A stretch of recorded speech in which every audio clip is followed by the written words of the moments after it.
calling to order the Elkhorn Area School Board meeting for Monday, October 25th, 2021 at 6 p.m. held in the Susan Tully Leslie Boardroom of the 1887 building. I guess we need roll call, please. Mrs. Fisher. Here. Mr. Gayhart. Here. Mrs. Ingersoll. Here. Mr. Martell.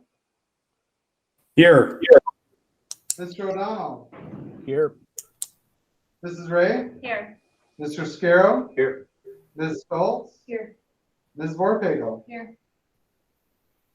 Okay, we have a quorum, and just for the record, Matt O'Donnell, the president, is in attendance via online, but I'm going to run the meeting here in person. So we now have, and this meeting has been noticed by state statute. Community participation. Do we have anyone in the audience that's not part of here as part of the presentation that would like to make a comment? Seeing none, we'll start with reading that. Next, we have the Jackson Elementary Student presentation, and I will introduce Mrs.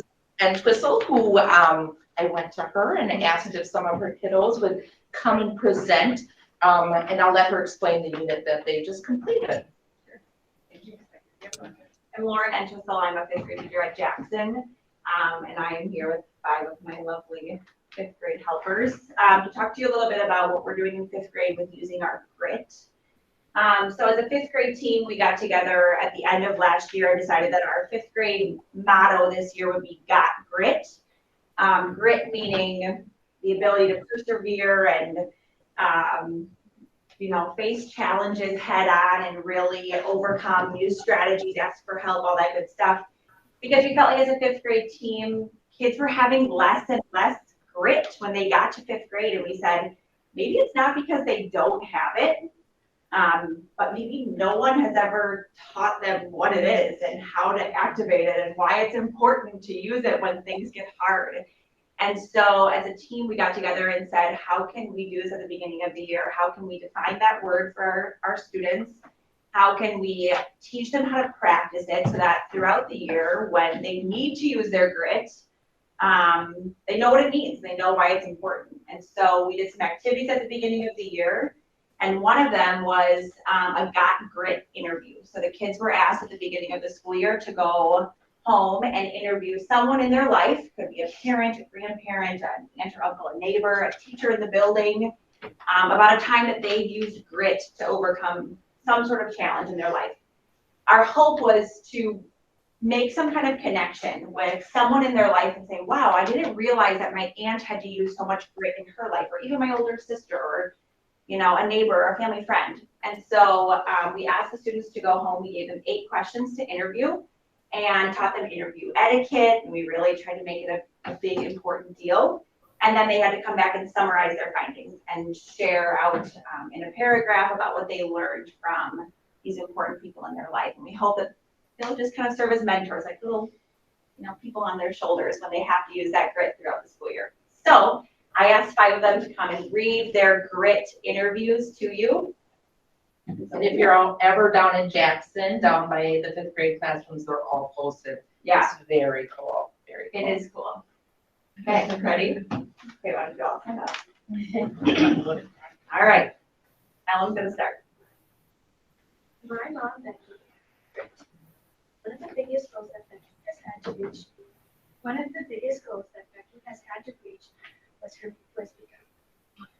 was getting her master's and becoming a principal. She took a lot of classes and spent hours studying to accomplish that goal. Other principals, teacher friends inspired her. The biggest obstacle was that she was pregnant with my brother and didn't have a lot of time to study. When she felt like giving up, she said to herself, I can do it. Now that she has reached her goals, she wants to get better and better. The advice she tells people about reaching their own goals is train and believe. Good job.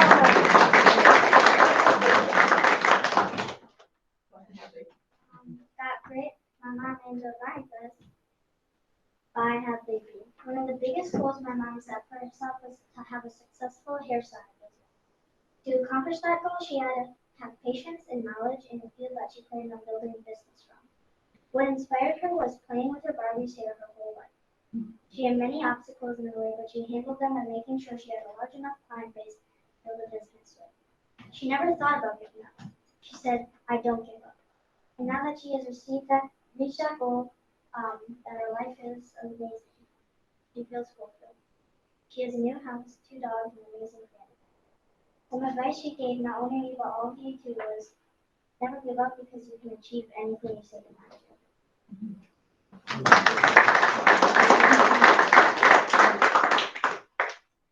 Sister Lily has grit. One of the biggest goals Lily has achieved in her life is dancing 2 different styles of dance at the same time. To accomplish that goal, she had to practice in her free time, work hard, and have patience. Someone who inspired her was her godmother, Corinne, who also used to dance. Some of the obstacles she ran into were some of the styles and positions, but instead of giving up, she worked hard and she ended up seeing that it was not that bad. Lily thought about giving up because she did not enjoy it anymore. To overcome that feeling, her mom helped her and said that she needed to stick with it a little longer. But she did and ended up loving it. Lily's life now, after reaching that goal, is good. She has more grit and she can overcome things to get to the best part. Her advice to you is to stick with it even if you come over obstacles or things you don't like. You should try to stick with it a little longer and give it a chance.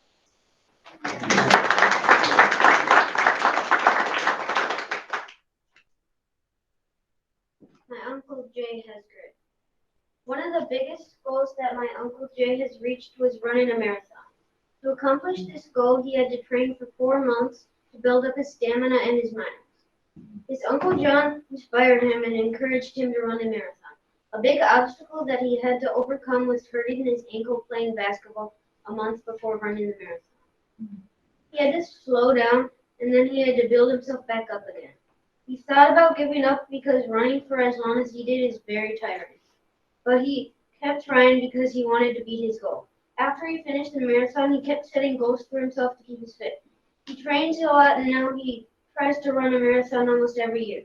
Tips he can give me for completing my own goals are that I should never give up, that I'm going to have obstacles that I have to overcome, and that if I keep trying, I will meet my goals.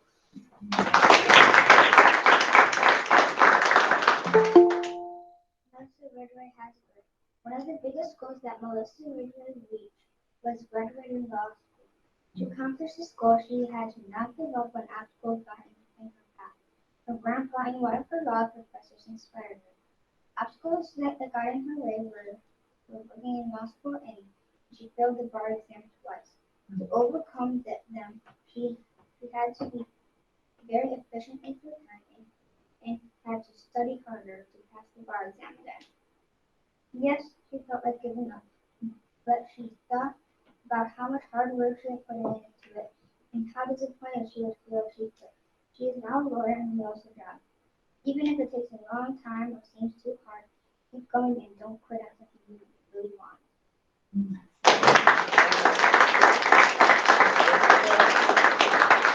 Nice work, fifth graders. Very proud of You guys you. are so good. I don't think I've ever heard this being taught. I love it. With my kids, when I was in school in our family, I think this is great. I think this is great. Excellent. Thank you. Learning. We're excited about it. Thank you for sharing. Thank you for coming. Thank you very much. Thank you.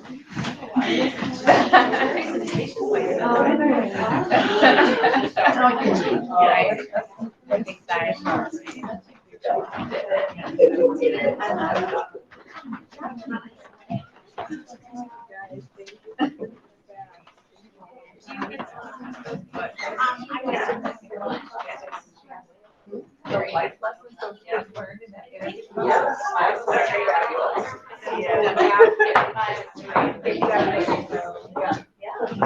Or Miss Anderson might want to. Oh, you did great. Thank you, everybody. Great with your kids.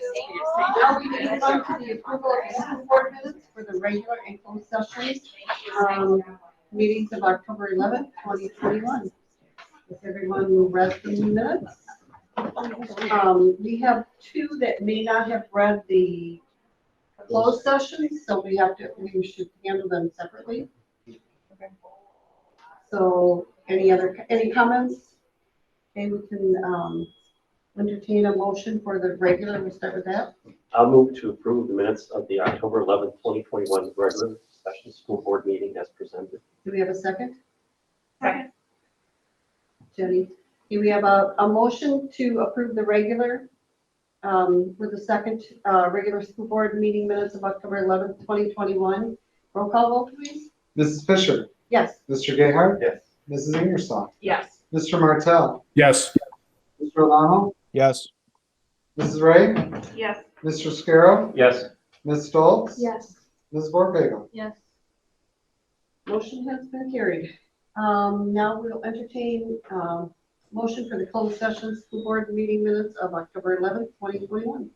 I'll move to approve the minutes of the October 11th, 2021 closed session school board meeting as presented. Do we have a second? Second. We have a motion and a second to approve the closed session school board meeting minutes of October 11th, 2021. Roll call vote, please. Mrs. Fisher, Yes? Mr. Gayheart, Yes. Mrs. Ingersoll, Yes. Mr. Martell, Abstain. Mr. O'Donnell, Abstain. Mrs. Ray, Yes. Mr. Scarrow, Yes. Ms. Stoltz, Should I abstain from this one? Abstain. and Ms. Borpego. Abstain. All right, motion is carried. Sorry, I'm just cleaning some of this up. Now we're going on to the general and under other fund bills. Would you like to take care of that, Mr. Truon? The general other fund bills this evening covers checks number 144, 297 through 144, 464. Wire fund numbers 876 through 882 and ACH check numbers 141 through 162 in the combined amount of $469,552.21. Following the packet of bills, you should have received a memo providing some additional information on several of the bills in your packet, and then a copy of the September's treasurer's report, which include cash position statement, budget report, and then we did a quarterly report for Fund 21, so you get to see the balances in those various accounts. Any comments or questions by the board? Just a question on that fiber damage that was repaired. Yeah, Now, that's so one I was gonna that's ask the too. contract, the locating contractor procedure. How does that, I mean, do we have a chance to get some reimbursement? from them, or We how does have that a work? chance, and we're kind of working on that, but I'm not, to be honest with you, real optimistic. Because they talk about how many pictures needed to be taken immediately upon, and at that point, it was, we need to get a contractor, we needed to get, basically back hooked up. So I certainly didn't want to hold on the contractors who responded very quickly. Sure. I think we were back running by like 4 o'clock that day. So is that considered our own utility? It's our own utility because it's our line. In fact, we have one that runs from, Jackson's our hub. Mhm. So we have one that runs from Jackson to the high school, then the high school to the middle school. So by having that out, it really affected both buildings. Yeah, no, but did we contract with the USIC Yes, to we locate did. our private? Correct. Okay. Yep, that's a service they provide. Yeah, okay. Well, keep us updated on that. A fun question as well. Page 37 of the treasury report lists several different things. And one of them is PLTW OVS, and along with other programs, is which part does Avid fall under for that? How much do we pay for Avid? The Avid would be either for our annual membership, Yeah. or it could be actual training. All of it, I guess. I think for this year in terms of Avid. The Avid budget, either do you know right offhand, Amy? I think it's tentatively around $25,000. A portion of that, good chunk of it has to do with our fees. Well, I'd say the fees for all the sites, including the CCA now, probably brings us to 25 because we did not attend any trainings last year. It was lower. We're not sure the status of trainings going forward into the summer yet. So that money's budgeted, but we're not sure if we'll utilize it like last year we did not. We also at the fourth and fifth grade level, support the purchase of the student binders and purchase those for all of the students. Then at the middle school level, they have some choices as to if they want to continue using such a device, go to their own device, things like that. So that's also supported within that.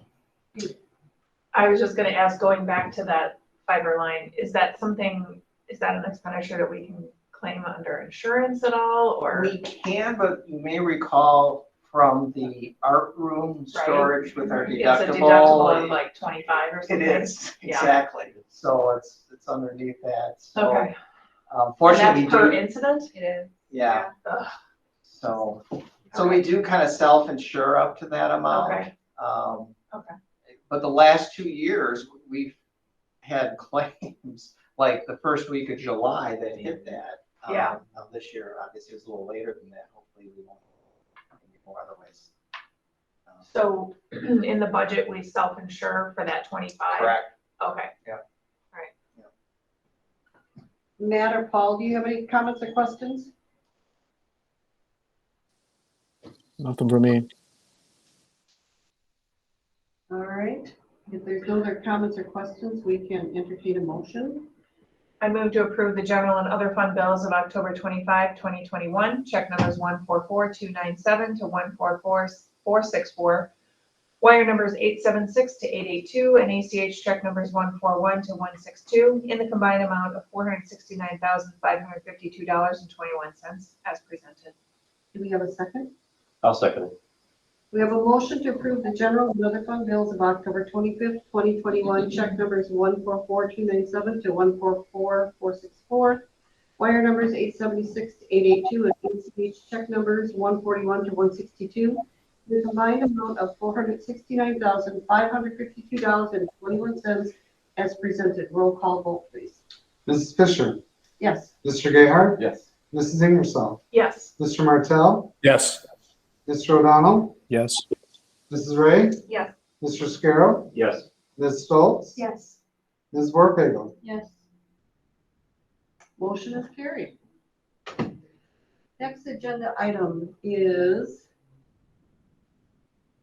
certification of the 2021-2022 tax levy. Do You'd like to- you want to review the budget first? No, let's go right. Oh, I meant adoption of the Okay. 2021 district budget. I pulled that up first, so, sorry. No, that's all right. This evening, I usually like to check it off. You can't check it off on the computer. the board this evening is being asked to formally adopt the budget now that we know our state aids, the revenue cap, all of the numbers in terms of the calculation. There are a couple of things I want to just highlight that are changes from 2 weeks ago that are fairly significant. The first one I think I shared with the board that we were looking within the governor's budget of like $125 per student that he was going to announce. The announcement has not happened yet. And at this point, it kind of goes back to don't count your chickens before they're hatched kind of thing. So it's not in the budget right now, but certainly if that happens in a month or two, that's something we could address in terms of how we fund some of our needs. But at this point, that's not included in the budget because it's not a known entity. And everyone I've talked to has indicated it might be, but might isn't good enough, I don't think, in terms of making that assumption. In terms of under the category of budget reduction savings, additional revenue, as you know, we are eligible for part of the ESSER funds, either ESSER 1, 2, or 3. And as part of that initial allocation, you may recall the state set aside an amount that a number of districts would be eligible, including LCOR, based on the number of minutes of face-to-face instructions. About a week ago, they announced that based on the report that we sent along with the other 174 school districts, and we will receive an additional $1,016,000, the ESSER 2 funds. Oh, wow. So that's reflected now in the budget. 1,016,000? 1,016,000. Correct. But that's, am I right, it says 1,560,000? It does, but if you looked at that 2 weeks ago, Barb, Oh, that would have okay, been okay, yeah, got it, 500,000. Okay, Yes, so you're saying compared to 2 weeks ago? compared to 2 weeks ago. Got it. So that's I think a good announcement. Is that gonna be used the same, like all the, It's basically to balance our budget. oh, okay, but I Yes. mean, the time frame we still have like, Yeah, we have until, I think, September Nothing two changes with thousand that. twenty-three. okay. And then at one point, we thought we would have to use some of the ESSER $3, maybe even as early as this year or next year. It's possible now we could even, push that off a little longer based on these additional And dollars. just for the general public, those are very specific funds used for very specific Right. items. Yes, and ESSER 2 has, I'll call it more flexibility than the most current allocation, which is the ESSER $3, and there's more restrictions on that. So the state of Wisconsin has to submit a plan to the Department of Education, and that's in process right now. Okay. And then after they approve that, I think we have like 90 days to submit our plan. So that'll need to get developed during this year for the ESSER $3. Have we received the funds, or will we receive them once we return the plan It's- and when it's everything a- gets approved? It's a reimbursement claim. So we've okay. got to put together like a plan, a narrative, and a budget. The state has to approve it. Okay, And then as we spend our monies, they reimburse us. okay. How So quickly do they reimburse us? Right, so we're not just putting it into a fund and Correct. pulling from it. They don't, the federal level, they don't just give you the monies. No. It's, you have to file a claim. So typically, like with these dollars, just like we do with all of our claims, we do quarterly claims for cash flow. So as we expense, Right. we're getting reimbursed fairly quickly. I was just gonna say, you are getting reimbursed fairly quickly? Because, I mean, are any of these Yeah. things gonna create a cash flow issue? It's a possibility, but usually once your budget's approved, the claim process goes pretty quickly. Okay. So, and we've experienced it already, because last year we would have done some ESSER 2 claims for our COVID expenses, and we got reimbursed within a week or two. Well, that's So pretty good. it's been pretty quick, so. The other, Just wanted to make sure you weren't waiting 3 months. right, You know? right, that would be a problem. Yeah, right.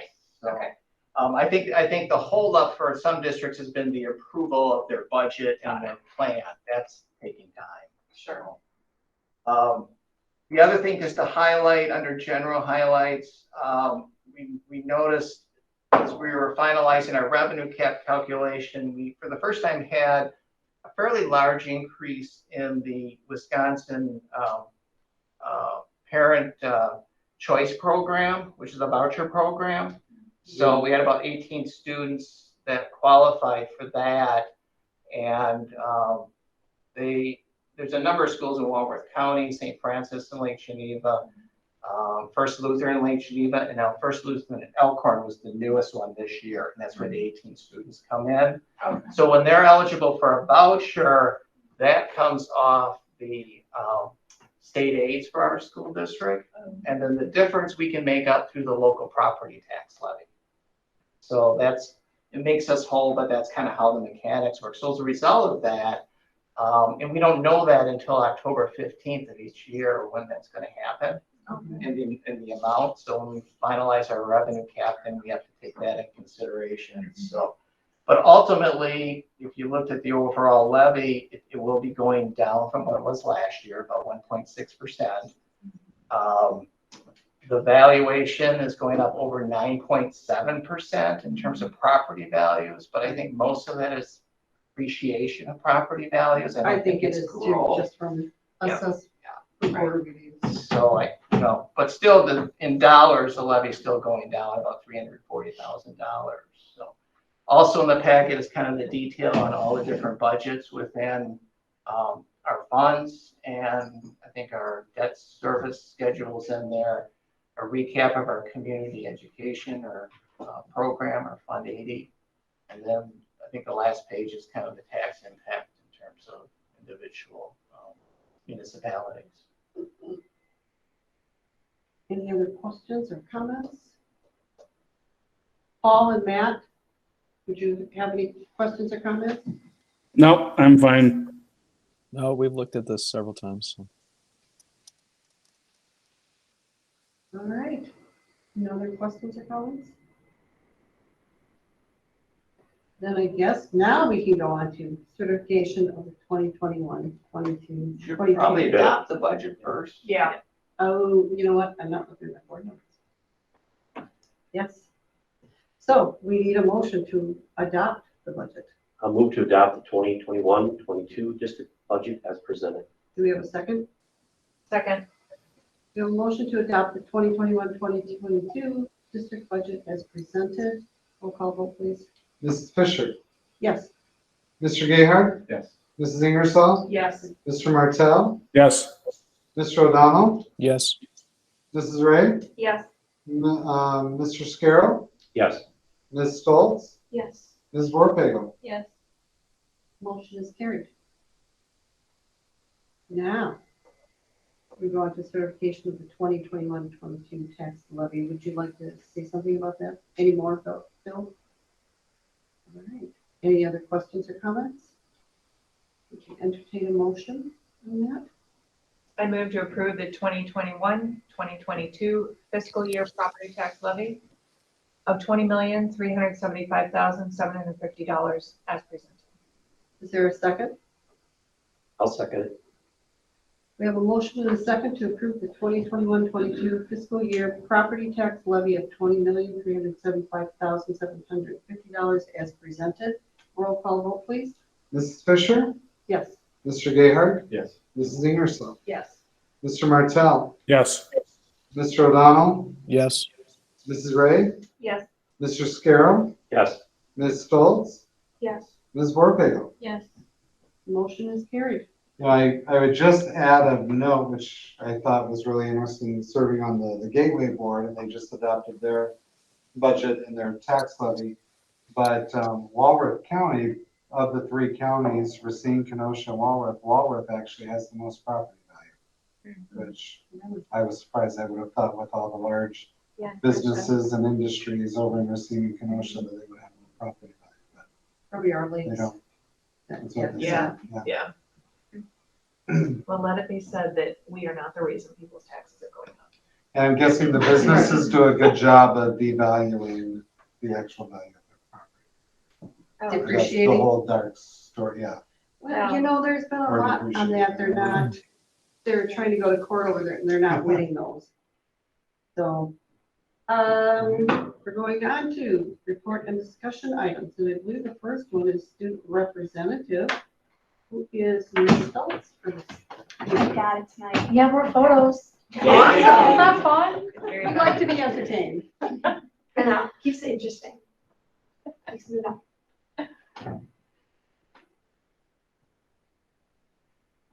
Okay, you can go to the next one. That's just for you. Okay, anyways, so last Thursday on the 21st, we had the career fair, which was really cool because students were able to go and meet with different businesses and companies pertaining to what they were thinking about going to, which was really cool. I personally really liked it. Then we had September Students of the Month this year, which Lauren was a part of, and getting that started.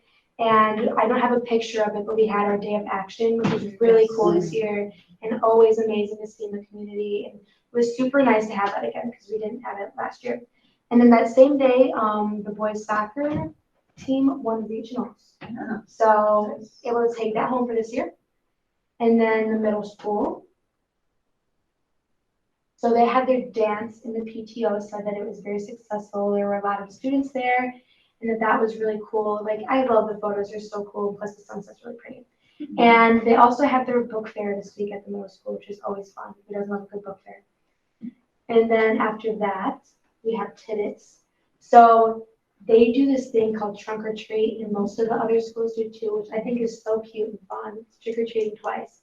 And they had that whole night there, and said it went really well.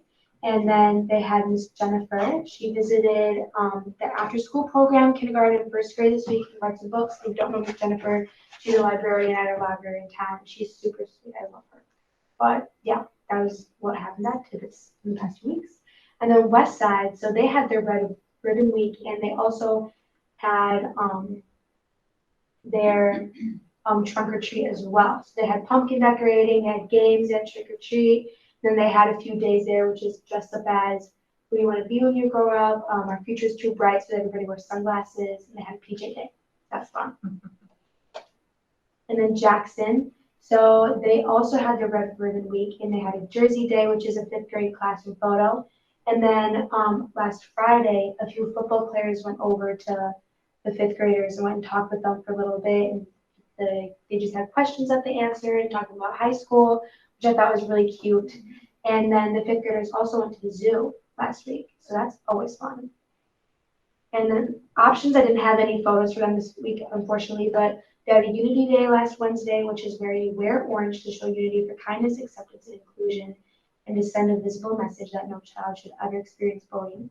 And they also had their elementary students go to Christmas on a field trip. And then College and Career had a fun week. So Scott Forge hosted the Youth Build students for an employer visit during the manufacturing month. And the Sergey Foundation donated resources to build a walking bridge that will provide more access and opportunity to the walking and cross-country paths located between the high school and middle school. Yeah, that's a little update. I think they're building 5 of them in the low-lying areas of Marshall. 5 bridges. I think Yeah. there's 5, yeah. Wow. It looks nice, because we saw what there was last week, for the last meeting we had. Right. It Yeah. really looks nice. Yeah. Well, thank you for that report. Of course, we always enjoy it, and pictures are very cool. Well, and you guys raised the bar this year, I'm telling you. Yeah, definitely, I know, every year, students come in with something new. Next, we have, I believe, the director's report from Ms. G. Hi. I have to compliment you also. I love the pictures, the photos. You're spot on with what you're bringing to the meeting, so thank you for that. So good evening, everyone. My name is Amy G. I'm the K-5 Director of Instruction and very excited to be here this evening to share some things happening presently in our elementary buildings, some information about redefining ready and what does that look like at the elementary level, as well as our goals for this year. So the question that I hope we're going to answer this evening is, how will our goals, our school improvement plans for this year address the academic and social emotional needs of our K-5 students? All right. I need to begin this evening though with a huge shout out and thank you to our entire elementary team across the board. This includes our educators, our support staff, our elementary admin team, everyone who has just, it seems like for the 3rd year in a row now, really re-rolled up those sleeves to dig in and do work in uncharted territory per se.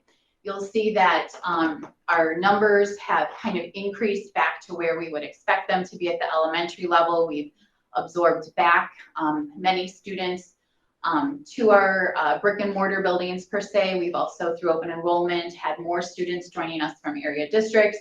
And so while we were very prepared for our students after last year's face-to-face amount of time, it seems we just continue to keep preparing for all of the students who keep coming our way. And our teachers are very excited at the challenge and are doing really the right work. I want to showcase a picture here. One of the things I feel our board really supports is this flexible learning time for our teachers. We have 4 days built into the contract now for that time, for that self-directed piece, be that professional learning communities, additional professional development time. This picture, if you look at the clothing people are wearing, was taken in August. This was an optional, we offered a 2-day session for our elementary teachers to come in. We had over 40 teachers in attendance in August already, digging into professional development, some new initiatives we wanted to roll out, really digging into the reading because we know this is an area that we need to just continue to address as our readers are coming back to us a little below where we would want them. And so that's just a snapshot of them. We have a slogan that has evolved over time. You know, we went to virtual back in March of 2020. We were like, we've got this. And then soon as we worried about our students, we added, we've got this and we've got them. And it kept us going. And then soon it became a little overwhelming what we were doing, but we realized the strength across 3 buildings and really uniting our district teams. And we've got each other. So we're on to our 3rd sequel in this series this year, and that motto still holds. So thank you to our elementary team. A few weeks ago, some of our parents in the room may recognize this logo. A few years ago, as part of our family engagement, we started a program called Set Up for Success. Ideally, this program takes place in the classroom, and our families come in for the evening and can rotate to different classrooms, meet with teachers, learn about the grade level curriculum, some special things happening at that grade level. Our specialists join in, our interventionists are available. Parents can ask questions. We provide some resources and ideas for how to best support your child at that particular grade level. What we found last year was a virtual format also works very well because all of this can be linked. Our teachers create videos, go over the same material as they would. What's missing is that Q&A right on the spot, but it also gives parents an opportunity to view this information when it works for them. They can email and reach out to teachers' phone at any time. And so I guess I figured this is our setup for Success Night here tonight. And so I kind of lifted that and listed our goals there, that the first thing we're going to do is introduce our draft of the elementary redefining ready data. We'll highlight the data that's driving the goals in our SIP plans. We're going to share those elementary goals and highlight what are some of the key strategies we're going to use to meet those goals. And then finally, you know, again, we'll overview these initiatives that will be in place this year. I know in your work with our high school, middle school team in Sarah Bosch 2 weeks ago, you have probably a pretty good grasp of what is redefining ready and how that metric has come into play here, first at the high school in taking that bigger snapshot of are our students' career, college, future ready. Our middle school then came on board and developed their matrix. The hardest thing about elementary is nobody's really setting up that dashboard yet. So we feel like we're a little bit of pioneers on this. We're pulling together what we feel represents some foundational building blocks that if they're firm and in place, this could lead to good things as our students then move through the middle and high school. So those were the essential questions we had to ask ourselves, is what data should we be looking at to create that snapshot? We have some pieces in place. We may be refining that as we continue to link with what's happening at the middle and high school. But I have to say it was very powerful to put all this information into one dashboard per se. And you're going to see as we're handing this out, we did a couple of things. We created an elementary dashboard, which is a composite of all 3 schools. We then pulled that data apart so that each building, just like say the forward data comes to us with each building snapshot, we have that for each site so that then we can dig in and set those goals within each building. So sometimes you're going to see some algebra tonight where you'll see X is the factor, but we've then dug deeper when we kind of anchor that goal with each building based on the data that we've collected. You'll see a couple of times there's dashes where we don't have concise data based on how it was collected that year. And so we're really redefining those processes. That's particularly in the area of running records where that data isn't collected because it's not nationally normed data, that's internal assessment data we collect. So we dug deep, our elementary principals and myself, to kind of put these numbers together. We've often looked at things in isolation, but putting them on one dashboard was really defining. After we did that, we then needed to bring our elementary teaching team along. And so we found the best way to do that was to just start with the why.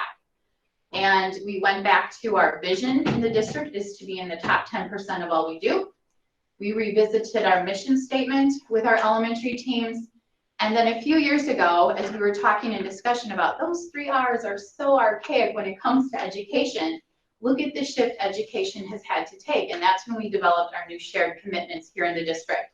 And as you may know, our SIP plans are written with those as the cornerstone of our plan, be that building relationships, our responsiveness to student needs, the rigor we provide, or the relevance in everything that we're doing.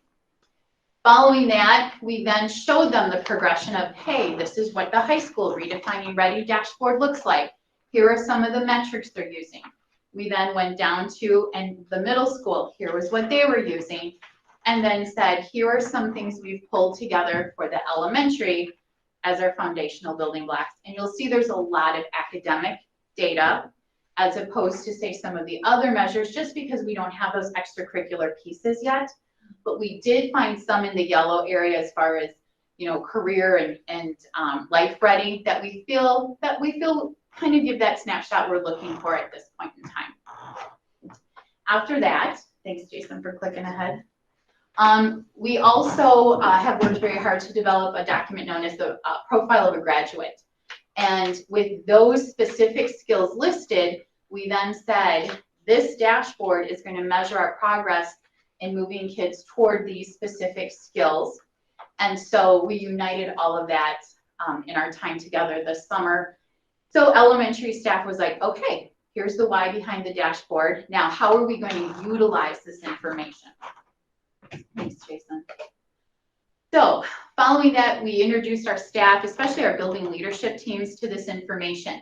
What's nice is they can look at our district level information, and then they can look at their building level information and just see how we're doing in comparison with just our district as far as developing those building level goals. So anyone who's presently online right now following, everything is also linked there in case you're looking for that at home.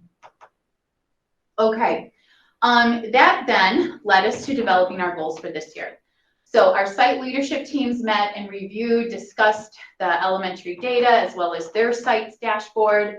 Our AVID team came together of our district leaders from each of the 3 sites to look at, all right, what initiatives do we have that we can combine so that there's a feeling of less on the plate as we're really driven to keep what we're doing in place and then really focus in on certain goals this year so that it doesn't seem so overwhelming. And then our principals, myself, leadership teams finalize these goals, strategies, action steps, and timelines, which are all laid out.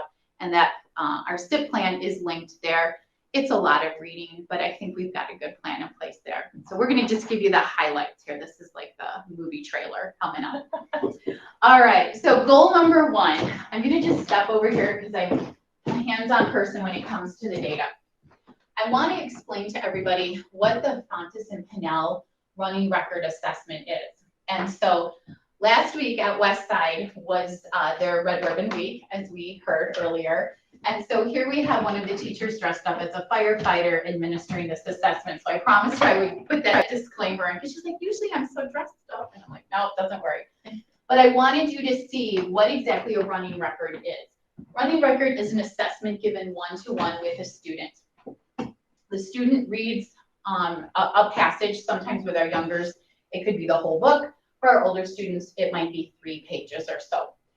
And so while they're reading, the teachers have a way of scoring that. If they're miscuing or saying the wrong word in lieu of something, they're kind of scoring that a certain way, jotting notes. And from that, they can get an accuracy and fluency score. Those are 2 things. Then they follow up, sit with the child and ask comprehension questions about what they just read. Can you retell what happened in the story? Can you tell me what this word means? Meaning, can they derive meaning from what they, there's probably 7 to 8 comprehension questions that the child will go through.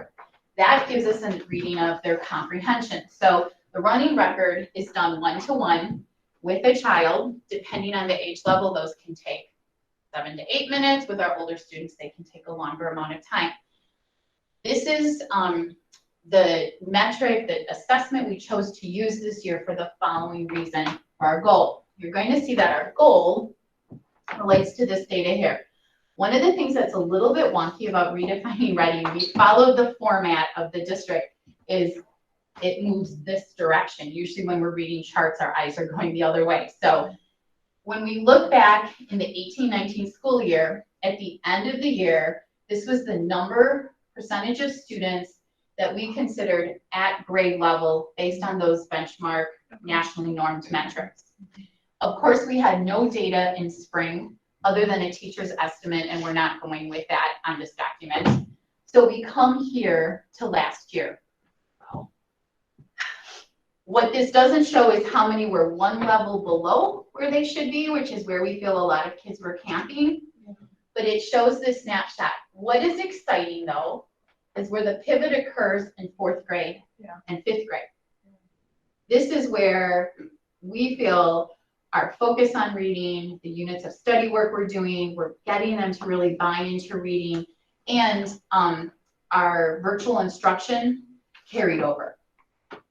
Teaching students phonics online did not carry over very well, and you can kind of see that in the scores there. Again, this doesn't break it down to how many were just slightly below grade level, but this is off the mark from what it could be. And so this is why we're using this metric this year. And you'll see that Here we have algebra. If anybody wants to know, do we ever use algebra? We have it in the formula here.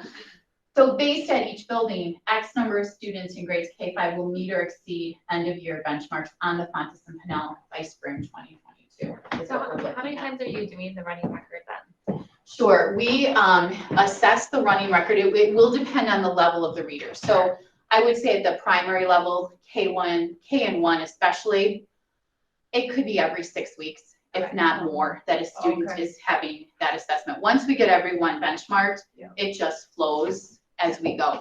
Many times our lower readers are assessed more frequently so that we can keep diagnosing what's happening, but we assess all of the readers. And then by the time we're in, say, 4th or 5th grade, if you have a reader already at an X or a Z, we're not going to take them through that assessment again because we know how proficient Well, they if they're are. already receiving services, like I had a son with a reading disability. I Yes. mean, he was getting running records all the time. Right.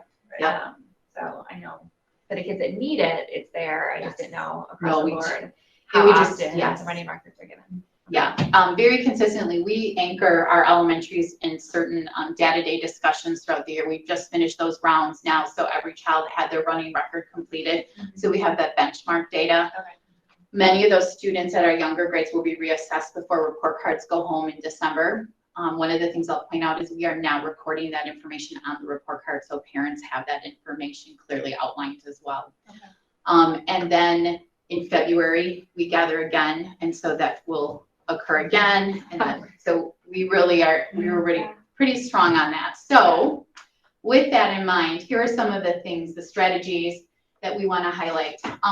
Because we're using a one-to-one assessment that is really dependent on the teacher's skill level of administering that assessment, we needed to go back and just really review those protocols and calibrate with our teachers. So our reading specialists have worked on that. But the next level of that, and many of our teachers are very proficient with that. So you get this assessment on this child. What do you do with this student? And so we're really digging in to help teachers manage that information. So while we kind of tiered our students in our multi-level systems of support in our last meeting, our reading specialists now are pushing into these PLCs to say, let's lay those out. Who needs assistance with fluency? What could that look like? Who's not moving to this level because of comprehension? What can we do in our small group instruction there? So we're really looking at the diagnostics to come up with the strategies to meet the needs of the students. So that professional development's happening, and then I just outlined kind of what your question was, Jenny. We're thinking alike here, like when does this happen? You know, so, yep. Another thing is regarding strategies. Would be, we know that especially looking at that data, at that profile of what's happening in K3, a lot of that has to do with decoding and phonics. And so we felt one of the weaker links in our balanced literacy program had to do with our phonics instruction. And so we have purchased a program called the Fountas and Pinnell Phonics Spelling and Word Study System, which we're implementing K5 to really tighten up that focus, all grade levels K5, but particularly at the K3 level, laying that foundation. We don't have a spelling book per se anymore. This is in lieu of that. And I guess you can see one of the things we've done is our K2 students are now all equipped with these Velcro letter boards. These are a gem, all handmade by many volunteers in the district this summer. So we've created about 500 of these boards. So there's little Velcro dots, and what's great is once those letters are affixed, you can do anything to that board and those letters aren't going anywhere. So you're not chasing down vowels and what have you, but the students can practice their letters, practice everything. It's very kinesthetic, hands-on. They can bring the board to the table for small group. They can keep it in their desk for whole class instruction. That's been a really nice tool to now have across the district. Some of our older students in 3rd grade are matching up contractions here. And then applying some of those AVID strategies and note-taking here. Why fill in a spelling workbook? Here we have kids working on the different variants of long A. Here they're shorting the C sound as far as the different sounds it can make, etc. Just taking notes right there, maybe with a partner, working on those different phonics skills. So we're excited about that implementation. We've written a scope and sequence with each grade level. Those scope and sequences are going to need more teacher input as we kind of navigate that for this year. But I feel like we've really drilled into a missing piece. One of the things, and I know one of our schools will be in to talk about this later this year, we've enlisted our elementary specialists to help with this goal. They had just a little more prep time in their weekly schedule, and we said, you know what, can we have you connect with students in another way by doing some reading with them? We haven't been able to bring back all of our parent volunteers just because of our mitigation protocols and keeping environments super safe for staff and students. And some of those students don't get that read aloud time at home. And so it's been great. I wish I could showcase a picture of Dad Davey here. He has a group of kids that need to move and need to read. And so we've combined that down in the gym a couple times a week. So they're connecting with him in a different way. And so I'll let you know how that goes at the end of the year. So that's great. We also then in grades 3-5 really focus on the R in our Wicker matrix for reading strategies, reading to learn versus learning to read. And so that's where the teachers are really kind of sprinkling that into their lessons with special focus this year. And then finally, as we said, we have also, we used to utilize an assessment known as the PALS assessment that looked at those foundational reading skills. We've since moved away from that, and we've written our own reading assessment for grades K2. And we have to deliver one of those assessments. It's state statute. And it's also state statute that we report out those findings to parents throughout the year. So what we did was we pulled elements from our best assessments, those that really drill down into different foundational skills, and compiled them into a K1, 2, and even third grade came on board and said, you know what, we want something. What's really great is for our third grade teachers with readers below grade level, they can drop down and pick up the second grade assessment and figure out where the gaps are. If I give that third grade assessment, that's not going to tell us anything, and that'll be frustrational. So we can continue that diagnosis. So I've linked one of those there if you just want to see something that's a little intense, but our teachers understand what they're doing. And so we really want to break down which skills are in place. So this is a first grade one. Can they recognize uppercase letters, lowercase letters, things like that? If you just scroll really quickly, Jason will get into some more meat. So can they read the words? And we're looking for each of those sounds. So you can see this is a score of 3 because we're looking for sh, long A, and P. So how can they sound out words that maybe they haven't seen before, things like that. So we can really pull apart. Do they have the onset? Do they have the ending of the word? Can they, again, these are CVC words, very simple short letter words, digraphs, like can they find that CHSH? So we're really trying to tease out what don't we have in place so we can put it in place. This is the first grade assessment? Mm-hmm. Mm-hmm. And then as we go back, Jason, if you just want to click back on the elementary, perfect. You'll see that some of that data is, oh, I can get rid of my stepping here. This is what will be reported out on the report card. So parents can see which skills are secure and which skills we're still working on. And all K5 has our standards listed there and how students are progressing. So that was something we implemented last year. We've gone in and tightened that for this year even more so.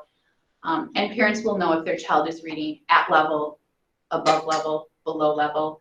We give the reading level at the lowest levels, but by the time we reach 4th and 5th grade, that tends to, we just want them to know like if they're above, below, or at. This is so much better than just getting a sheet of paper with a lexile score. Right, yeah. I mean, just as a parent to know, and having been through this, Yeah.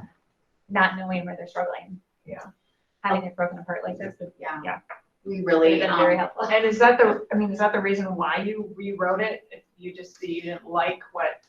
Our former report card for the elementary had one grade, it said reading, and it was MI and some other letter. Yes, I remember that. And that was it. So it was relying on a teacher writing a long narrative to try to dissect that. Yeah. Last year when we came in, we determined if there was ever a time we needed to really link with families and give them an accurate picture was last year. And sometimes when you roll out a standards-based report card, people kind of wait, what are we had nothing but great feedback from the families regarding that. We've since had a year to refine that a little bit. Like we've moved, how are they right to the top? Like here's where they're at. Here's how the skills break down, and we're you know, we refined how we wanted to present the standards. This is too wordy. Let's forget what's, you know, in our ELA standards and really, you know, put it so that parents can understand what it is we're evaluating. So we have revised it a little bit, but it's still. So Amy, you keep in the presentation, you keep mentioning we. Why don't you share with them, because I think it's important and significant, what do you mean by we? Who's Yes. involved in that? And Thanks, who helps Jason. develop that? Sure. Every time I mention the word we, it is important to note that it's the grade level teachers teaching at that grade level. It's our team of reading specialists who are also extremely talented. We also at times have connected with a liaison at CISA 6 who has wonderful connections throughout the state, gave us some different report cards to really analyze and determine what's best and what reflects, you know, the skills that we certainly want to portray as far as how we laid out our report card for parents. It looks different coming off of Skyward, but it has those same standards being reviewed. This is just that the teachers can follow this guide and use this as a mock-up so that they can be ready to then go into Skyward. So, but from a leadership standpoint, this is definitely where our teachers need to lead on. And so I feel I'm more of a facilitator in making sure that this happens. And I've learned a lot on Skyward, let me tell you. So I'm even learning how to translate all of this into Spanish, not myself doing the translating, but we're going to be ready for the next round. So thanks, Jason, for pointing that out. I still have one more question. Yeah. When you, or after the teachers assess each child, if you find a student that is reading maybe above grade level, what's the protocol for those students? And I know it sounds like, you know, a lot of this is geared for below grade level. And right now our data is showing that that's happening more than we would want. We certainly have students that have flourished as readers at this time. We do a couple of things to meet their needs, and that's where I get to put on my favorite hat, which is the gifted and talented hat. We have book selections in the classroom that are wide ranging. We also work with our librarian, Ms. Jennifer here, to bring in other books as far as, you know, increasing the range and levels of books. So more often than not, we're able to meet those needs of students within the classroom through their book clubs. Our teachers do rotational small group instruction. So I know if I have level X's as a third grade teacher, they're coming over at this time and I might have 3 in my group. If, let's say, Mrs. Fisher's my teacher next door and she has 1X, we're going to collaborate so that X is then being serviced in that small group over here. We have had at times a kindergartner pop up to a first grade room if we have no peers for that child.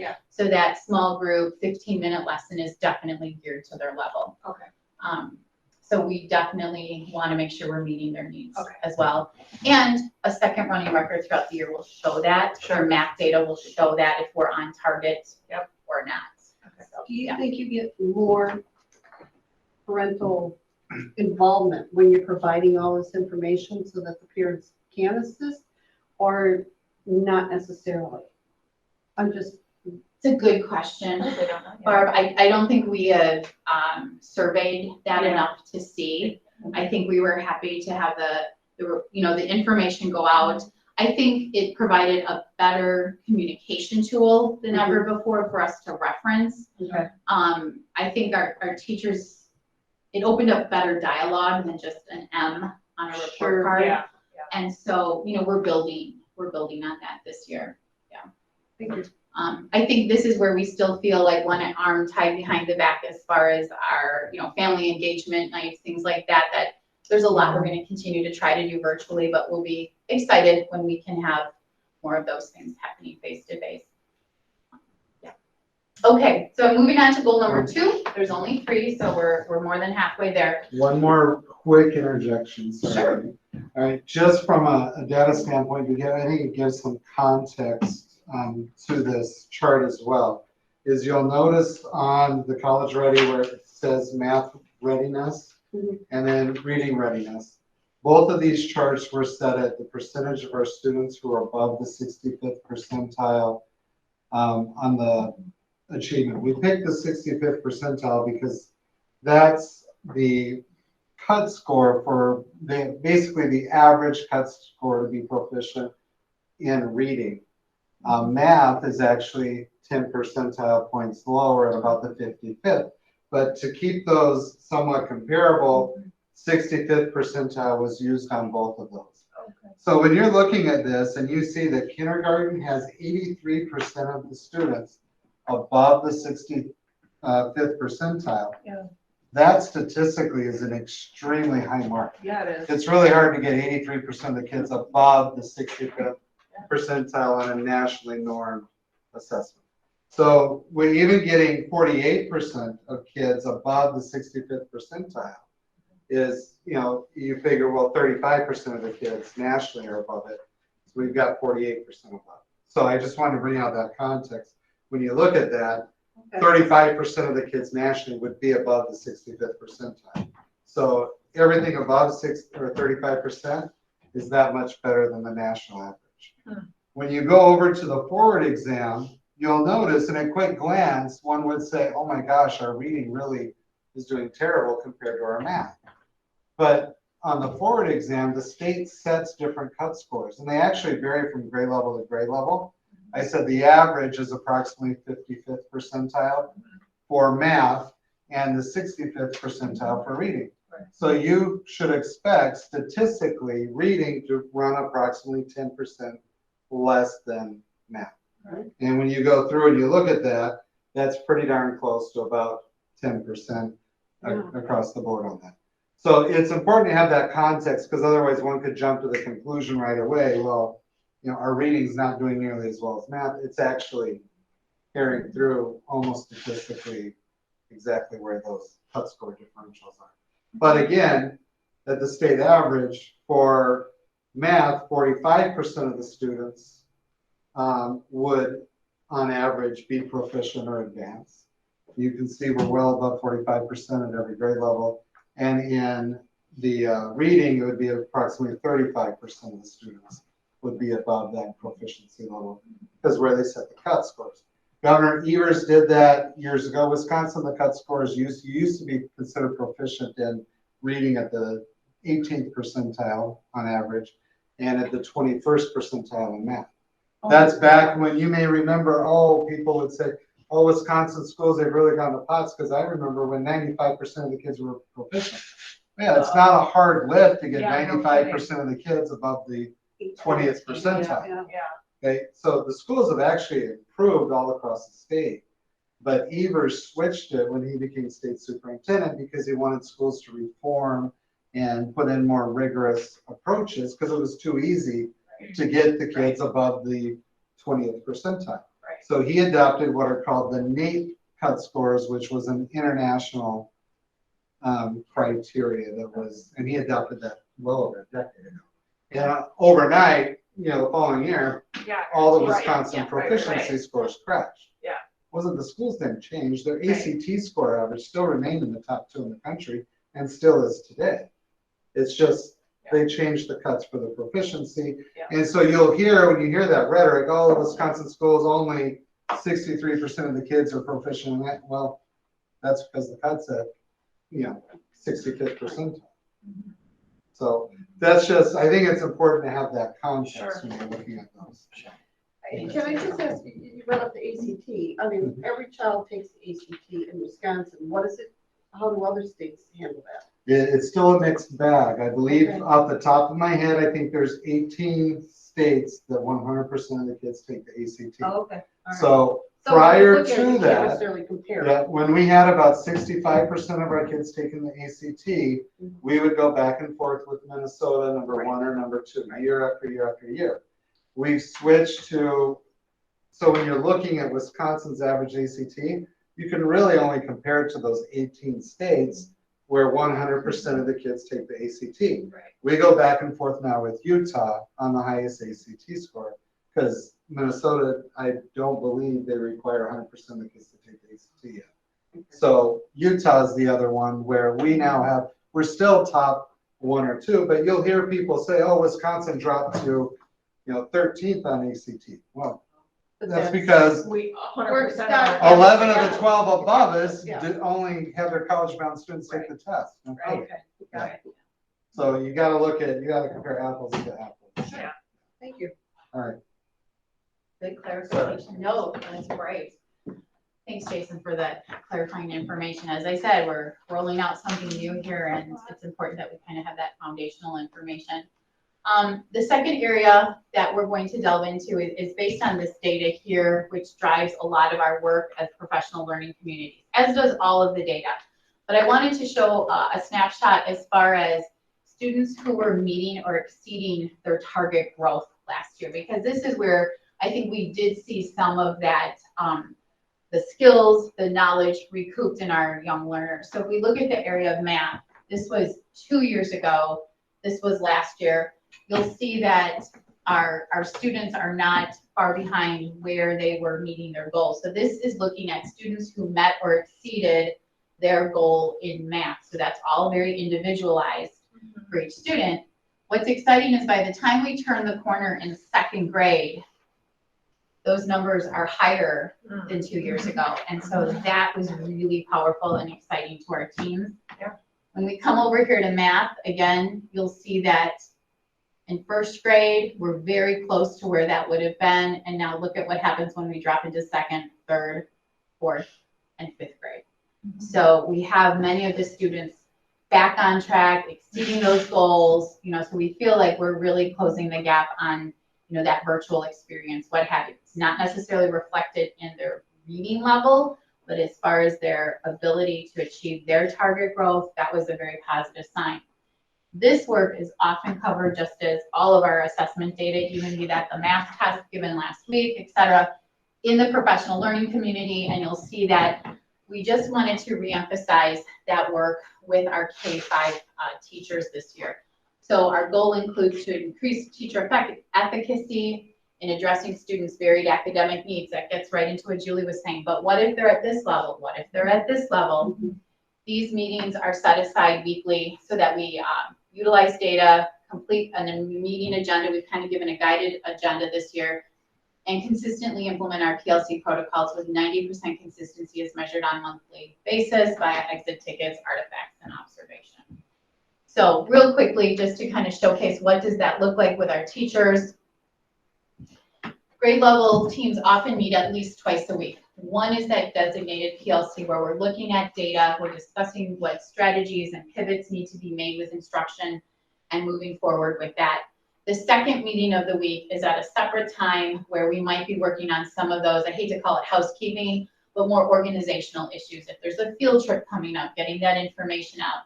Hey, let's all use this common form during conferences. Great, I'll develop this. So it's things that aren't necessarily related to the data, but there are umpteen tasks for those teams to also be working on, and we've just asked that they separate that. We also bring in our special education teachers to those PLCs who are pushing in so that they have some time for that planning and looking at the data as well. And then more PD was provided this year just to revisit what are those protocols, what do we need to tighten up so those meetings are more efficient and effective. Jason, if you want to click ahead. Here's just a snippet of what their planning document looks like what those targeted discussions will involve while they're meeting. And so they complete the agenda ahead of time. So people, if we're looking at math, the latest unit we've covered, and then we want to come up with what could these groups look like for reteaching or extension, let's bring the data so teachers know ahead of time, like, okay, today's our focus on this, make sure you have your data with you. And then finally, there's an exit ticket that teachers utilize just to give their team feedback. And then we're reviewing those exit tickets with the building leadership team just to see how we're doing in that goal. Finally, as we address the social emotional needs of our students, I think Lauren Entwistle's class this evening gives us a great snapshot of what does social emotional learning look like for students. That type of a focus integrated into their time throughout the week is exactly what those students needed. We have found that some students spending isolated time at home are coming, not knowing, how to do certain tasks in the classroom, how to ask for help. Their frustrational level is very low. And so how do we build that back again? And so I was really excited about the work that fifth grade team did. This chart here, and this is really tricky to display this information, but this is our first attempt to do that, in that we know that social development and self-regulation is a life-ready factor. This chart shows the percentage of students with less than 2 major behavior infractions. So we look at behavior infractions as a minor or a major. A minor might be, I bumped into him repeatedly in line. Okay, we need to talk about that. A major could be, we had a fighting conflict on the playground, and that's heading me straight to the principal's office. So in that classification, we're looking at those major behaviors and the percentage of students not getting the major. So we want this number to go up, and we want the number of majors to go down. So we've been able, using EduClimber, to track that information here. And so although this goal sounds a little interesting, we want to increase by 1% at each of the sites the number of students being good with less than 2 majors. Okay, so ways that we're going to achieve that goal include, Jason, if you just give us a quick click. We have, again, aligned with high school, middle school has their expectations. We now have aligned our report card so that if you look at this K1 snapshot and 4th grade, we're also divided into being respectful, responsible, and productive in our classrooms. And so here are things that we would expect our 1st and 2nd graders to become proficient at. You'll see how this evolves then into this. And what I love about the 4th and 5th grade is we have demonstrates perseverance when faced with challenges. We actually will give parents some feedback on how our children are doing with that. So by the time they reach 4th and 5th grade, we measure grit. And a lot of these up at the high school level and down and so forth, we're developing cooperation with our local business partners, because Redefine Ready didn't identify what are the life ready skills. We went to our industry partners and what are you guys looking for? So it's, I love that we now have that laid out as a scope and sequence going down from elementary school all the way up through to give our kids, you know, the best opportunity and instruction, helping them be prepared for the life ready skills that workforce and college is going to see. Because we all want a colleague who works, shares, and plays cooperatively with each other, right? Delivers what they need to deliver in their job. So thanks, Jason, for providing that link. One of the things we launched last year that we're tightening again this year and honing in on is our zones of regulation program, in which students can identify how they're feeling, what their emotions are, but then most important, know what are some strategies I can use so that I feel better. It's okay to feel sad. It's okay to feel tired. We all experience this. When I'm feeling this way, though, in particular while I'm at school, what are some strategies I can use to then get me to what we call the green zone, which is the ultimate place to be for learning. One of the things we have also come up with is our students check in every morning. Our youngers have maybe a guide at their desk as the teacher's walking around. They're indicating what zone they're in. There's a little kindergarten hand reaching up. We have the visuals. Our 3rd through 5th graders check on electronically. And so they have a Google form they complete about which zone you're in and why, you know, if there's any assistance they might need from the teacher. And we do that for a number of reasons. Number one, we want it to be ready in case we went to virtual learning at any time. We do have a virtual check-in we then will work with our youngers on, but 3-5, that needed to be in place right away. And if teachers and students are rotating who has whom, we need more eyes on that. And so that feeds into a spreadsheet that, so if I was sharing a class with Jason, we could see that information, knowing how students are doing. With students who may have a tough time during the day or something comes up, we can direct them back to this and have that conversation. We're all talking the same language. I know last year, Matt was wondering, like, Ellie kept coming home and saying she's in this color or whatever. So we're defining those colors again. Still does. Right, Matt? Yeah, she still does that. Yeah, hopefully she's in the yellow zone tired right now, ready for bed. I think there are a lot of students who get frustrated and don't know what to do. So I think this is a great tool. And they don't know what the emotion is. Right. So colors. All they know is way better. frustrated. Yeah, they don't know how to So, communicate that emotion. Right. Yeah, knowing it's red, but not being able to have the words at least it triggers the teacher to know, okay, you know, we're not going to move this red child into the classroom to help you process those feelings. How quickly does the teacher get that information? Because you said it goes into a spreadsheet. I mean, does the teacher have the ability to go in and see that right away that morning? Mhm. They can have the results of that right there on their computer. Okay. Obviously, so, and clearly wherever you're seeing green, you're like, okay, but if other Right. colors are popping up, you Yeah. know, I Yeah. have to At 8 just kind of do a o'clock little check in the morning, Yeah. you know. And a child might put, I'm really blue today, you know, my dog has to go to the vet and I'm Right, worried, like, okay, that's what we need to know. Yeah. It just Yeah. helps us set the tone for the day and check in with that child, so. Yep, it's just giving us all that common language, to work together. And then in addition to our zones work, Jason, we're continuing to accelerate our PBIS work. We call this tier 1, so that's universal across the building. We want these kids engaged in learning. You know, we may have students who are quarantined right now. We still have some other absences that are just hard to get parents to get those kids there at the elementary level, to keep them there. We want them engaged in the learning, want them excited to be there. And so with our universal programs, each of the sites are just doing a wonderful job with those positive reinforcements that kind of got you being good. 2 of our sites in particular have a book giveaway with tokens going on, and this was obviously Sunglasses Day or something at West Side on Friday, but you know, they're so excited and we have really wonderful, you know, things that they can choose from. Here we have a class being awarded their large paw. That's when the whole class was caught doing something really positive over at Tibbetts. And right downstairs, we have these jumbo donuts, and I saw a first grader today, they had to move 2 donuts lower so they can reach them. And she's putting a sprinkle on it. I'm like, did you earn a sprinkle? And she's like, I earned one for my class and I'm putting it on for first grade. I mean, it was a piece of construction paper on the donut. And you would have thought, you know, she just won the lottery. She was so proud of her sprinkle. So it's working. It's really exciting to see that. And we just need to get that momentum because we want to, you know, that positive behavior will drive that goal and excitement. So I just want to wrap up. This was our setup for success. Our elementary teachers are doing a lot of work out there, as is our support staff. They're aware of all of this. They're supporting all of the positive behavior and talking the zones with us.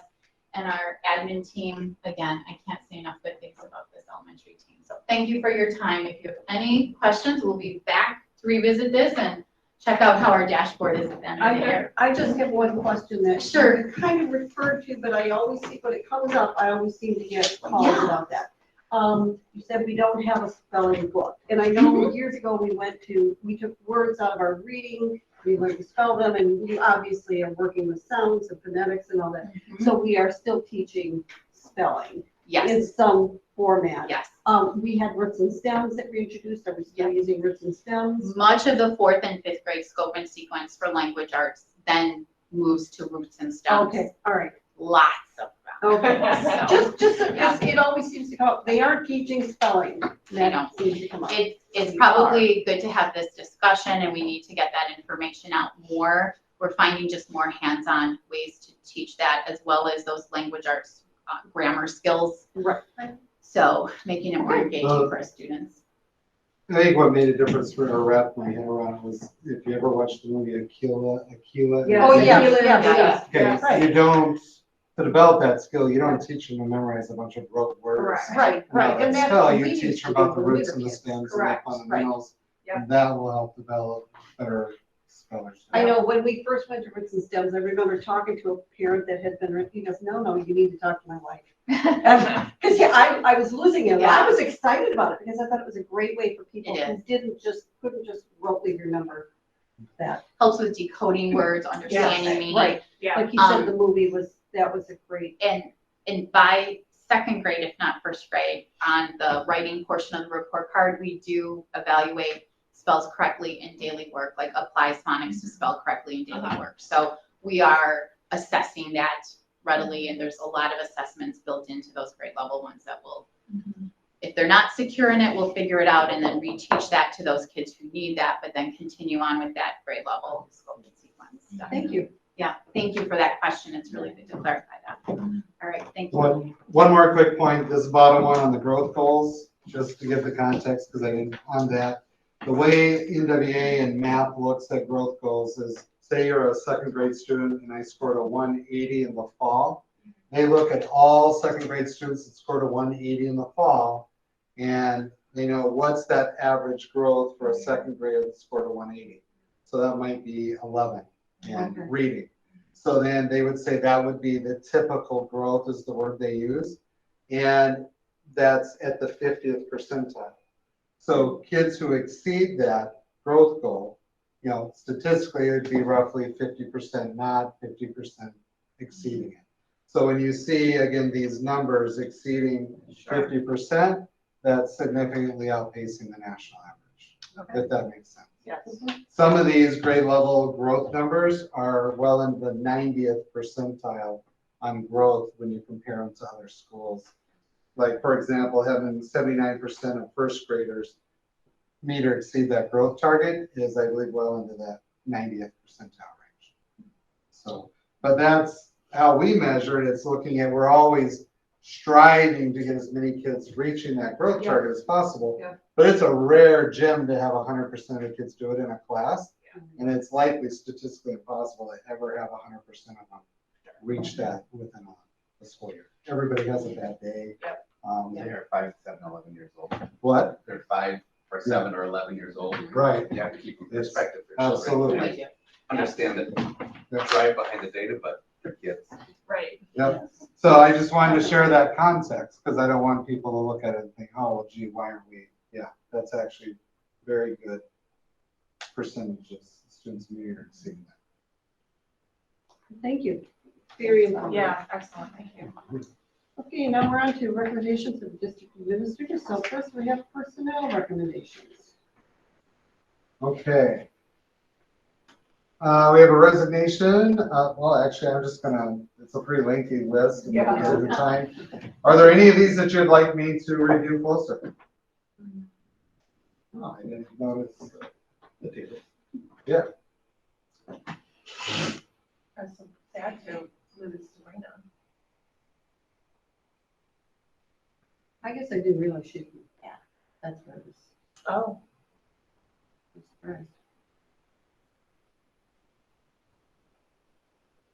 Any questions on the personnel sheet? So, we're entertain a motion. I move to approve the personal recommendation sheet for October 25th, 2021, including new employment contracts conditioned upon passing the background check and district mandated drug screening as presented. Do we have a second? Second. All right, we have a motion and a second to approve as read for the personnel recommendation sheet. Roll call vote, please. Mrs. Fisher, Yes. Mr. Gayheart, Yes. Mrs. Ingersoll, Yes. Mr. Martell, Yes. Mr. O'Donnell, Yes. Mrs. Ray, Yes. Mr. Scarrow, Yes. Ms. Stoltz, Yes. Ms. Borpego. Yes. The motion is carried. Next, we have acceptance of school gifts. Mr. Ted. Yes, we have two gifts to present this evening. Joanne Schaefer has donated 40 gilt hurdles to the high school valued at $7,880. And Stebnitz Builders has donated the carpentry labor for the youth build house, which was valued at $9,983. You know, I will say that Ms. Schaefer has, Unbelievable. with Booster Club, every year, we need to replace turtles, we need to replace Yeah. turtles. It's Right. amazing. She's spending the money to replace 40 of Right. these turtles. And Stevens Builder, again, with Youth Build and the companies involved in that are fantastic. So do we have a motion? I move to accept the generous school gifts as presented. I'll second it. We have a motion and second to accept the gifts from Joanne Schaefer and Stevens Builders as presented. Awesome. Roll call vote, please. Mrs. Fisher, Yes. Mr. Gayheart, Yes. Mrs. Ingersoll, Yes. Mr. Martell, Yes. Mr. O'Donnell, Yes. Mrs. Ray, Yes. Mr. Scarrow, Yes. Ms. Stoltz, Yes. Ms. Borpego. Yes. Motion is carried. Next is wage adjustments for support staff and substitutes. And who's going to handle that? I'll have Mr. Troy review that. All right. The Personnel Committee has met and looked at adjustments with a couple of our part-time positions, and then also our substitutes for both professional and support staff. For our part-time positions, the specific positions we were looking at is our food service personnel, so our cooks and our head cooks, which represent a pool of about 26 individuals. And then our part-time custodians, which is about 16 individuals.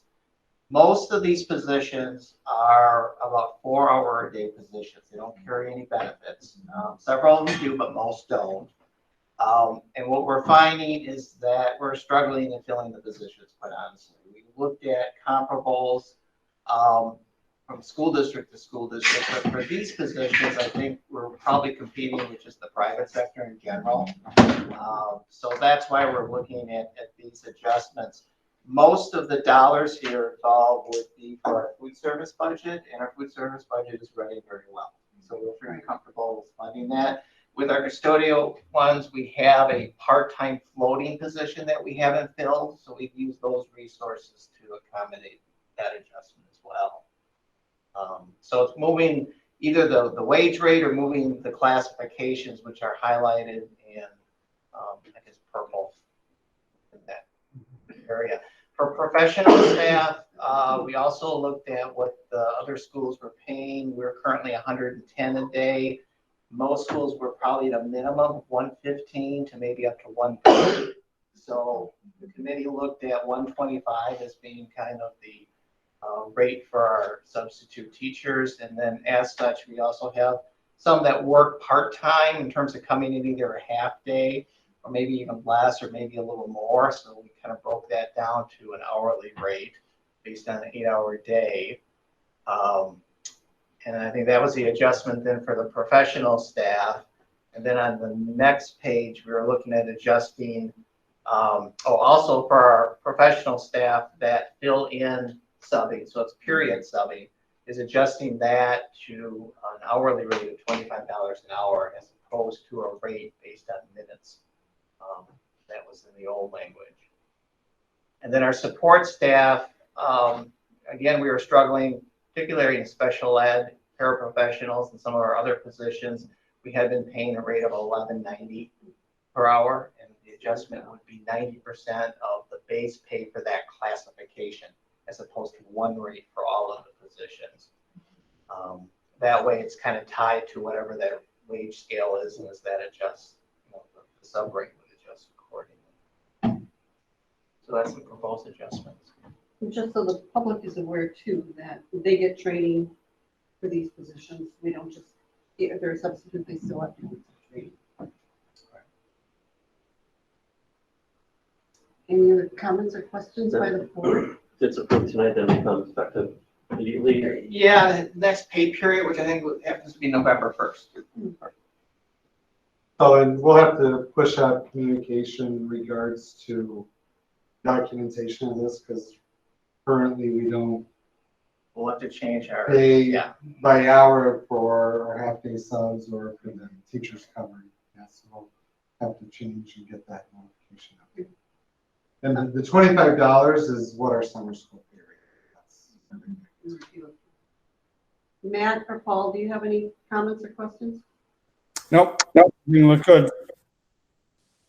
Nope, none for me.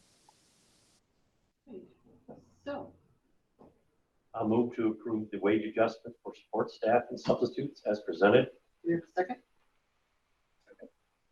We have a motion to approve the wage adjustments for support staff and substitutes. The second, roll call vote, please. Mrs. Fisher, Yes. Mr. Gayheart, Mrs. Ingersoll, Yes. Mr. Martell, Yes. Mr. O'Donnell, Yes. Mrs. Ray, Yes. Mrs. Scarrow, Yes. Ms. Stoltz, Yes. Ms. Borpego. Yes. Motion is carried. We move on to the second reading of revised policies and proposal to delete 187 public participation at board meetings, 343.46 early college credit program, 343.47 start college now program, 420 procedures for placing transfer students, 828 community-based club or organization, and 828 exhibit, register a community club or an organization proposal to delete. We talked about this last meeting. Have there been any other questions, or does board have any comments at this time as well? I had no other questions or follow-up related to these. Are there any that anyone wants me to pull up? Otherwise, they should be ready for it. So if there's no other comments, we can entertain a motion.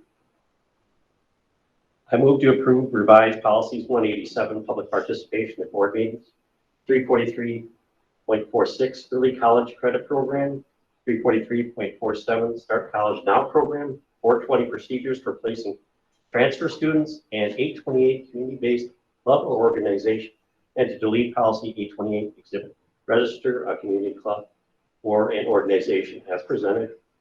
Do we have a second? Second. We have a motion to either approve the revised policies as well as deleting policy 828 exhibit as read into the record.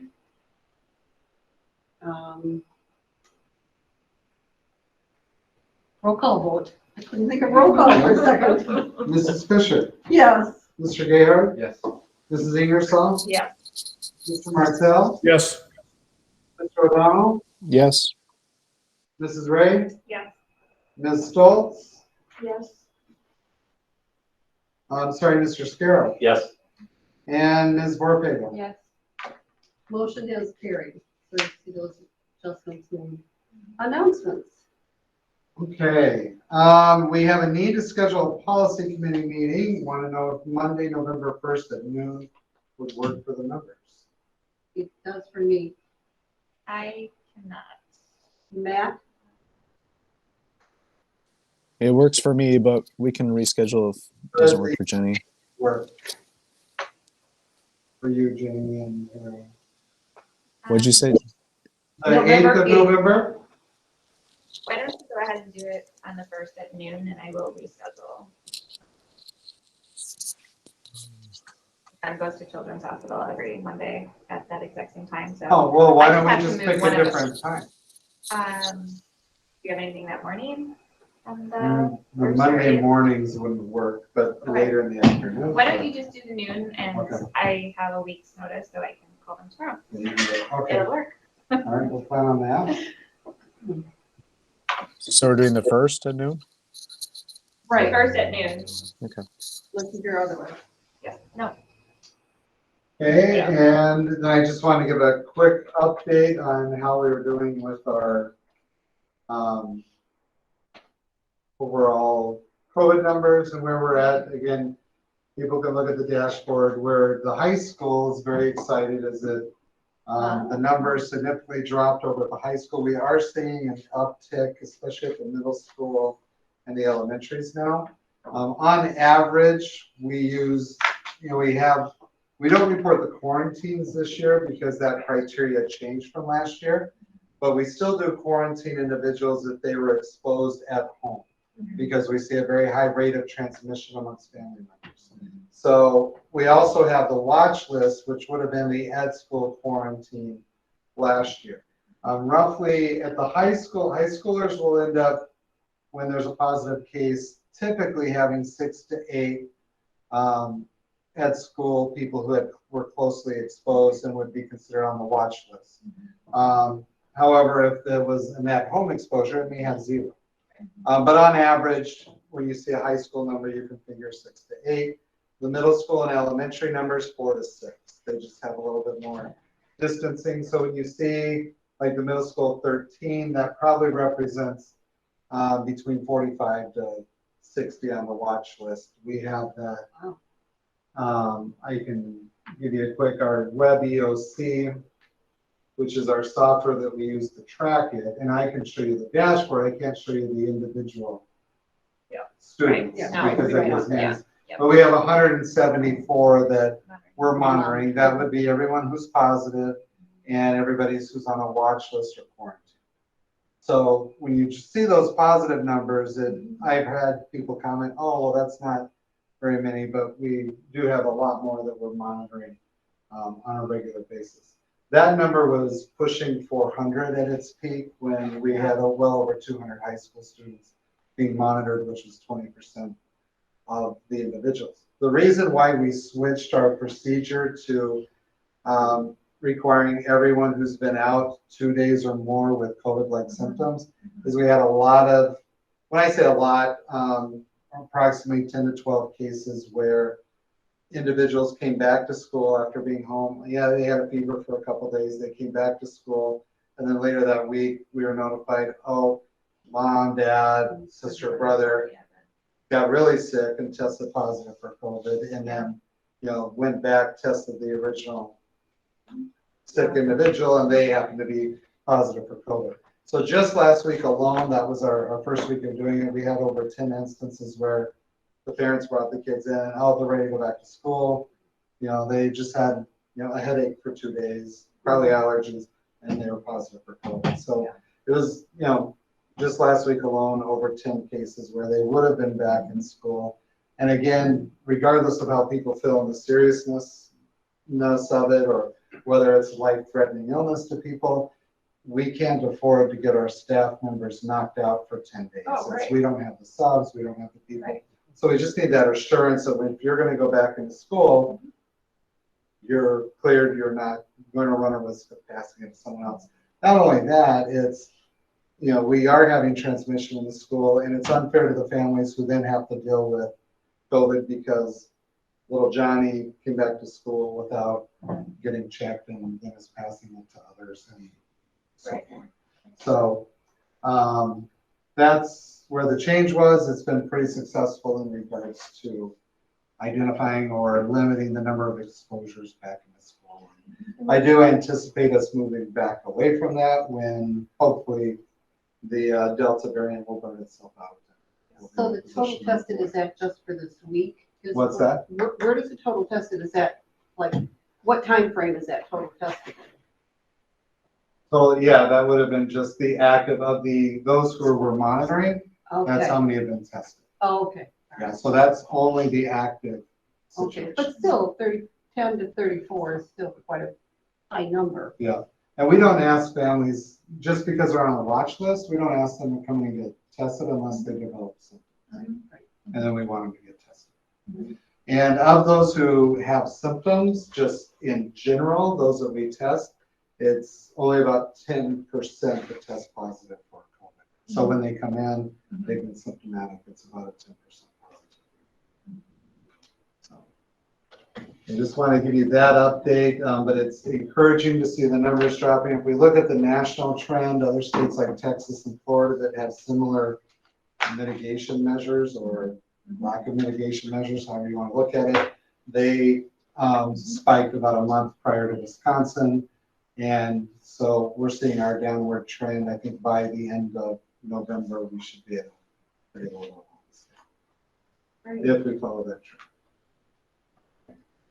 Any other announcements? That's all I have. Other than I would be at the FFA convention this week, but I'll have my phone and stuff. So anything comes up, let me know. Oh. Yes. All right. Will be. All right. We can look at, I know, right? Motion to adjourn? I'll so move. Do we have a second? Second. Roll call vote. Mrs. Fisher. Yes. Mr. Gayheart. Yes. Mrs. Ingersoll. Yes. Mr. Martell. Yes. Mr. O'Donnell. Mrs. Ray. Mr. Scarrow. Yes. Ms. Stoltz. Yes. Ms. Borpego. Yes. Who seconded that one? Was I that did, Jenny? Jenny. All right, have a great week.